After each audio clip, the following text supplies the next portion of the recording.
I never expected to fall in love in a place like that, a wilderness therapy camp for troubled teens, where they send kids who've run out of second chances. My parents didn't know what else to do with me after I got caught with pills at school for the third time. I was angry, I was lost, and I was so tired of pretending to be someone I wasn't. But then I met Marcus, and everything changed in ways I never saw coming. The first time I saw him, he was standing by the lake during orientation, looking like he wanted to disappear into the water. He had this presence about him, quiet but intense, like he was carrying something heavy that no one else could see. Dark, curly hair that fell into his eyes, shoulders that seemed too broad for someone our age, and this way of standing that made him look both confident and completely vulnerable at the same time. I remember thinking he looked like someone who'd been fighting his whole life and was finally too exhausted to keep his guard up. We didn't talk that first day. We were put in different groups for the initial team-building exercises, and I spent most of my time trying to figure out how to get through the next 8 weeks without losing my mind. The counselors were all former military or social workers, people who'd seen every kind of broken kid and thought they had the formula to fix us. Wake up at dawn, hike until your legs shake, sit in group therapy circles and share your feelings with strangers who were just as damaged as you were. It sounded like hell, and for the first few days, it was. But Marcus was in my therapy group. That's where I really noticed him. Our counselor, David, was one of those guys who genuinely believed in the power of vulnerability, who thought if we could just open up and be honest, we'd somehow heal. Most of us sat there in silence, arms crossed, staring at the dirt. But when David asked Marcus to share why he was there, something shifted in the air. Marcus looked up and his eyes met mine for just a second before he started talking. His voice was deeper than I expected, rough around the edges like he didn't use it much. He said his dad caught him kissing another boy at a party. Said his dad didn't send him here to get better, he sent him here to get fixed. The way he said that last word with so much bitter resignation made something crack open in my chest. I knew that feeling. I knew what it was like to have someone look at you like you're broken, like the very core of who you are is something that needs to be corrected. My parents never said it out loud, but I could see it in their eyes every time they looked at me. The disappointment, the confusion, the desperate hope that maybe this camp would turn me into the son they actually wanted. After that session, I found myself watching Marcus more than I should have. The way he moved through the daily routines with this quiet determination, never complaining even when the hikes got brutal or the food was terrible. He didn't try to make friends with anyone, didn't participate in the forced bonding activities unless he absolutely had to. But there was something about his isolation that felt different from the angry, rebellious isolation most of us wore like armor. His felt more like protection, like he was trying to make himself small enough that the world would stop noticing him. It was during our third week when everything started to change. We were on a 5-mile hike and I twisted my ankle pretty badly coming down a rocky slope. I tried to hide it, tried to keep walking, but Marcus noticed. He dropped back from the group and walked beside me without saying anything at first. Then he just quietly offered his shoulder, let me lean on him for the last 2 miles back to camp. His body was solid and warm against mine, and I could smell the pine and sweat and something underneath that was just him. We didn't talk during that walk, but something passed between us, an understanding, a recognition. That night at dinner, he sat next to me for the first time. We still didn't talk much, but it felt significant, like he was choosing me in some small way. The cafeteria was loud with the forced cheerfulness of counselors trying to keep spirits up and kids pretending they weren't miserable. But in our little corner, there was this bubble of quiet that felt almost peaceful. The next morning, I woke up feeling wrong. My throat was raw, my body ached, and I couldn't stop shivering despite the summer heat. The camp nurse took one look at me and diagnosed me with a pretty severe case of strep throat. They had a small infirmary, basically just a cabin with a few beds and medical supplies, set apart from the main camp. She said I'd need to stay there for at least 5 days, maybe a week, until I wasn't contagious anymore and the antibiotics kicked in. I felt terrible, but part of me was almost relieved. A week away from the constant group activities, from having to perform wellness for the counselors, from pretending I was making progress. I could just sleep and be sick and not have to be anything for anyone. But I didn't expect Marcus's reaction. The nurse told me later that he showed up at the infirmary that first afternoon, asking to see me. She turned him away, said I needed rest and couldn't have visitors yet. He came back at dinner time. She turned him away again.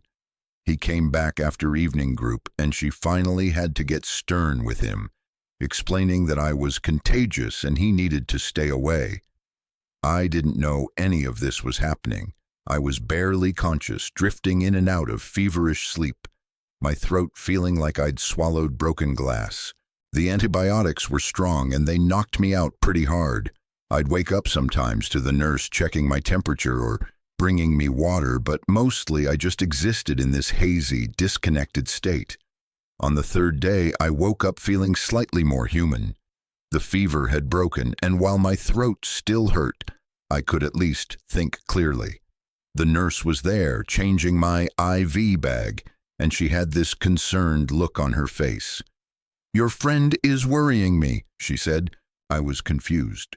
"What friend?" "Marcus, the tall boy with the curly hair. He's been coming by 3 times a day since you got here, and now he's stopped eating." My heart did something strange in my chest.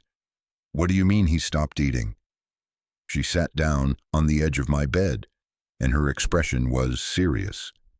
"The counselors noticed yesterday that he wasn't touching his food. They thought maybe he was just having a hard day. But today, at breakfast and lunch, same thing. He sits there with his tray, doesn't eat a bite. When they ask him what's wrong, he just says he's not hungry. But David pulled me aside after lunch. He's worried. He said Marcus told him he can't eat until you come back." I couldn't process what she was saying. Marcus barely knew me. We'd shared maybe a handful of words total. Why would he do something like that? "That's crazy," I said, but my voice came out weak. "He doesn't even really know me." The nurse gave me this look, like she could see something I couldn't. "I've worked with a lot of kids in places like this. Sometimes connection happens fast. Sometimes people recognize something in each other that they desperately need to see. And sometimes when you're in a place where you feel powerless, refusing to eat is the only way to have control over something. You have to tell him I'm okay. Tell him he needs to eat." I did. David did. He won't listen. He just says he'll eat when you come back to camp. I felt panic rising in my chest. "How long until I can go back?" "At least 2 more days, maybe 3. You're still contagious, and I need to make sure the infection is completely clear." 2 more days. Marcus was going to starve himself for 2 more days because of me. The thought made me feel sicker than the strep throat. "Can I see him, just for a minute? I'll stay on this side of the screen door. He can stay outside. We won't even breathe the same air." She considered this for a long moment. "I'll ask David. Maybe if he sees you're okay, he'll start eating again." An hour later, I heard voices outside the infirmary. The nurse helped me out of bed and walked me to the screen door that led to the small porch. My legs were shaky from days in bed, but I made it. And there he was, standing at the bottom of the steps, looking up at me with an expression that made my chest hurt. He looked terrible. His face was drawn, there were dark circles under his eyes, and he seemed somehow smaller than I remembered, like he was collapsing in on himself. But when he saw me, something in his expression cracked open. "Hey," I said, and my voice was still rough from the infection. "Hey," he said back, and his voice was rough too, but for different reasons. We just looked at each other for a moment. David was standing a few feet behind Marcus, watching carefully. The nurse was behind me, probably ready to pull me back inside if I showed any signs of overdoing it.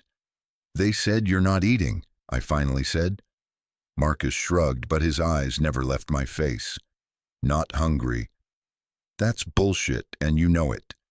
A tiny smile flickered across his face, so brief I almost missed it. "Maybe." "Why?" I asked, and I heard my voice crack on that single word. "Why are you doing this?" He was quiet for a long time. Then he said, "When my dad sent me here, he told me I needed to learn to be alone. He said depending on other people, caring about other people the way I do, that's what makes me weak. He said if I could just learn to not need anyone, I'd be better off." He paused, and I could see him struggling with what to say next. "But then I met you, and I thought, maybe it's not weak to care about someone.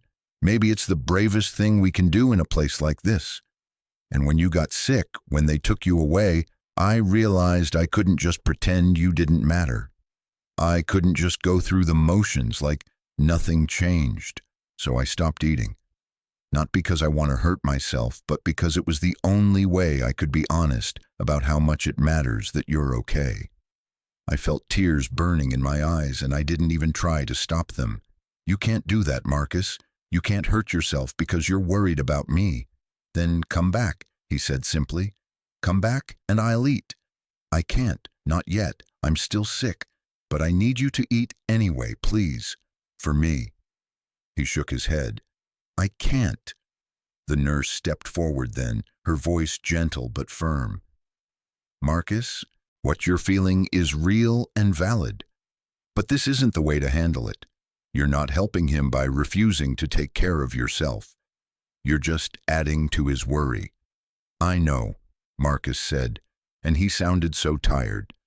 "I know it doesn't make sense, but it's the only thing that feels true right now." I wanted to go to him. I wanted to walk down those steps and put my arms around him and tell him that I understood, that I felt it too, this impossible connection that had formed between us in just a few weeks. But I couldn't. The screen door and the 6 feet of space between us might as well have been an ocean. "What if I write you a letter?" I said suddenly. "Every day until I come back. And you have to promise me that you'll eat at least 1 full meal a day. Deal?" He looked at me for a long moment, and I could see him weighing it. "You'll write me every day?" "Every day, I promise. And you'll tell me the truth about how you're feeling, not just say you're fine?" "I'll tell you the truth." He nodded slowly. "Okay, 1 meal a day, but you have to keep your promise." "I will." David looked relieved. The nurse looked cautiously hopeful. And Marcus looked at me like I was the only real thing in his world. That night, I wrote my first letter. The nurse gave me paper and a pen, and I sat up in bed, trying to figure out what to say to this boy who was willing to starve himself because he cared about me. I started and stopped a dozen times. Everything I wrote felt either too much or not enough. Finally, I just let myself be honest. "Marcus, I don't really know how to do this. I've never been good at telling people what I'm really feeling. My whole life, I've been pretending to be someone else, someone easier, someone who doesn't complicate things. But you make me want to be honest. You make me want to be brave enough to say the things I usually keep locked up inside. So here's the truth. I'm scared. I'm scared of how much I already care about you after such a short time. I'm scared that when we leave this place, whatever this is between us won't survive in the real world. I'm scared that I'm not strong enough to be the person you seem to think I am. But I'm also grateful. You being here, you caring, it makes me feel less alone than I've felt in years. Maybe ever. So please keep your promise. Eat.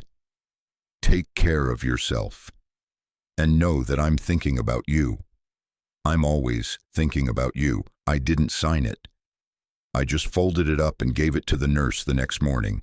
She promised to deliver it at breakfast. She told me later that Marcus read it right there at the table, and then he ate. Not everything on his tray, but enough. It was a start. I wrote him every day after that, and every day the letters got more honest, more vulnerable.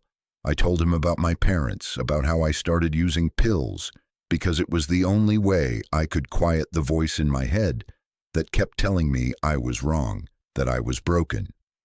I told him about the first time I realized I was attracted to guys, how terrified I was, how I tried to pray it away and push it down and pretend it wasn't real. I told him things I'd never told anyone, and he wrote back. The nurse would bring me his letters in the afternoon, and I'd read them over and over until I had them memorized. His handwriting was messy but careful, like he was choosing every word deliberately. He told me about his dad, about growing up in a house where masculinity was rigid and unforgiving, where showing emotion was weakness and being different was unacceptable. He told me about the boy he'd kissed at the party, how it was the first time he'd ever let himself be honest about who he was, and how devastating it was to have that moment of truth become the reason he got sent away.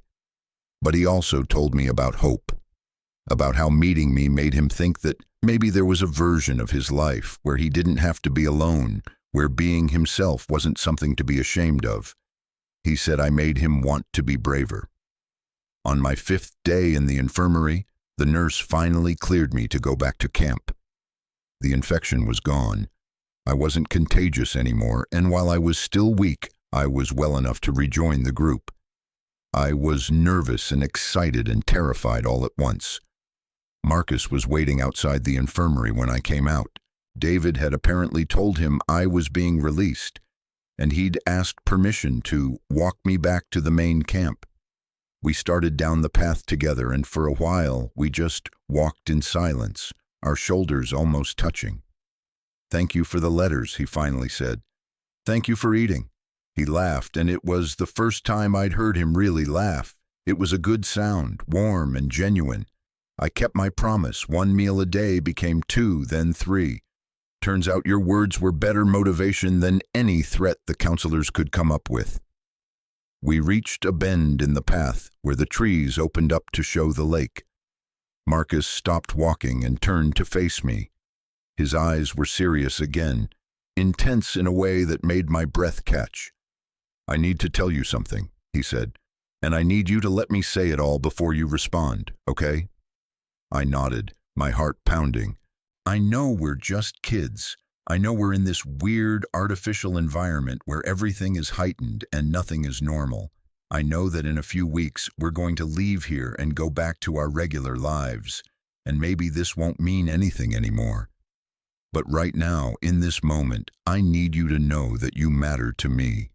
You matter in a way that scares me and excites me and makes me feel more alive than I've felt in years, and I don't know what to do with that. I don't know how to be the person who cares about someone this much. But I want to try. If you'll let me, I want to try. I looked at him, this beautiful broken boy who'd refused to eat until I came back, who'd written me letters that made me cry, who'd somehow seen past all my defenses to the person I was afraid to be, and I knew I had to be just as brave. "I'm terrified," I said. "I'm terrified of how much I feel when I'm around you. I'm terrified that I'm going to mess this up somehow. But I want to try too. I want to see where this goes. I want to be brave enough to care about you the way you care about me." He smiled, and it transformed his whole face. Then he reached out and took my hand. It was the first time we'd really touched beyond that hike, when I'd leaned on his shoulder and it felt electric. His hand was warm and solid and real, and holding it felt like the most natural thing in the world. We stood there by the lake, holding hands, and for the first time since I'd arrived at that camp, I felt like maybe I wasn't broken after all. Maybe I was just becoming who I was, always meant to be. And maybe, just maybe, I didn't have to do it alone. The rest of our time at camp was different after that. We were still in therapy, still doing the hikes, and the group sessions and all the structured activities designed to help us heal. But now we had each other. We'd sit together at meals, walk together during free time, find moments to talk about real things, important things. The counselors noticed, and surprisingly, they didn't try to stop it. David told me later that he'd seen a change in both of us, a softening and opening up that he attributed to our connection. We were careful. We didn't broadcast what we were to each other, didn't give the other kids or the counselors ammunition to use against us. But in quiet moments when no one was watching, we'd hold hands. We'd sit close enough that our shoulders touched. We'd exchange looks that said everything we couldn't say out loud, and we kept writing letters even though we saw each other every day. There was something about putting words on paper that made them feel more real, more permanent. We were creating a record of this time, this transformation, these feelings that felt too big to keep inside. 3 weeks before we were set to leave camp, Marcus and I were sitting by the lake after dinner, watching the sun set over the water. The sky was painted in shades of orange and pink, and the air had that perfect summer evening quality that makes everything feel possible. "What happens when we leave here?" Marcus asked quietly. It was the question we'd both been avoiding. In 2 weeks, we'd go back to our separate lives, our separate cities, our separate realities. His dad was still the same man who'd sent him here to be fixed. My parents were still the same people who looked at me with disappointment. "I don't know," I said honestly, "but I know I don't want to lose this. I don't want to lose you." "We live 4 hours apart," he said. "We're both still in high school. Our parents barely accept who we are. The odds aren't exactly in our favor." "I know, but maybe we don't need the odds to be in our favor. Maybe we just need to be stubborn enough to make it work anyway." He looked at me, and there was so much hope and fear mixed together in his expression. "You really think we can?" "I think we have to try. I think not trying would be worse than failing." He reached out and took my hand, lacing our fingers together. "Okay, then we try. We figure out phone calls and video chats and visits when we can manage them. We tell our parents the truth about who we are and who we care about. Consequences be damned. We fight for this." "We fight for this," I echoed, and we did. Leaving camp was harder than I expected. On our last day, Marcus and I took one final walk to the lake, and we just held each other, not saying anything, trying to memorize the feeling of being together. When we finally had to let go and get on our separate buses home, I felt like I was leaving part of myself behind. The first few weeks were rough. My parents picked me up from the bus station with cautious optimism, hoping I'd come back changed, fixed, better, and in some ways I had changed, but not in the ways they wanted. I was more honest now, more willing to stand up for who I was, and that meant harder conversations, more conflict, more disappointment on their faces. But I had Marcus. We talked every night. Long phone calls where we'd stay up way too late just listening to each other breathe. We'd text throughout the day, stupid stuff and serious stuff and everything in between. And slowly we figured out how to exist in each other's lives, even with the distance between us. 2 months after we left camp, I finally told my parents about Marcus, about who he was to me, what he meant, why he mattered. They didn't take it well. There were tears and arguments and threats, but I stood my ground. I told them that I was done pretending, done trying to be someone I wasn't just to make them comfortable. I told them they could accept me as I was, or they could lose me. It was the hardest thing I'd ever done. Marcus had a similar conversation with his dad. It went even worse. His dad kicked him out, told him he wasn't welcome in the house until he got his head straight. Marcus moved in with his aunt, a woman who'd always been more accepting, more open. It was traumatic and painful and unfair, but it was also honest. For the first time in his life, Marcus was living as himself, and nobody could take that away from him. We visited each other when we could. Every few weeks, one of us would make the 4-hour drive, and we'd have a weekend together. Those weekends were everything. We'd go to movies, walk around whatever city we were in, Just be together without hiding. And yes, we'd kiss. We'd hold each other. We'd explore what it meant to be two boys falling in love in a world that didn't always want to make room for us. It wasn't easy. Long distance never is, especially when you're young and still figuring out who you are. We had fights.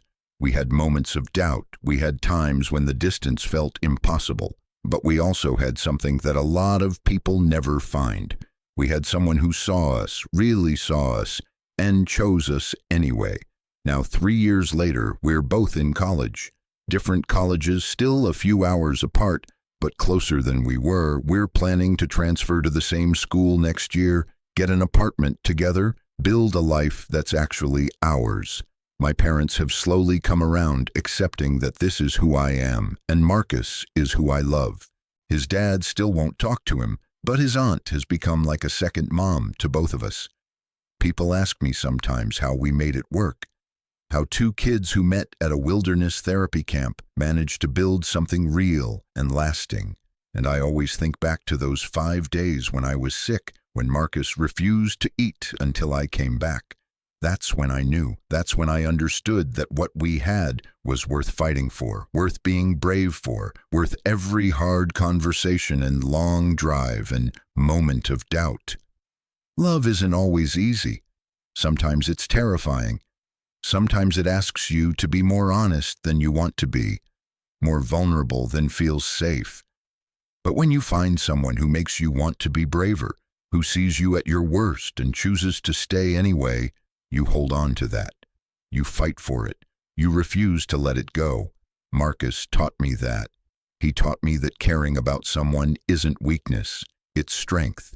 That being yourself, even when it's hard, even when it costs you something, is the most important thing you can do, and that sometimes the most powerful thing you can say is simply, I'm here, I see you, you matter to me.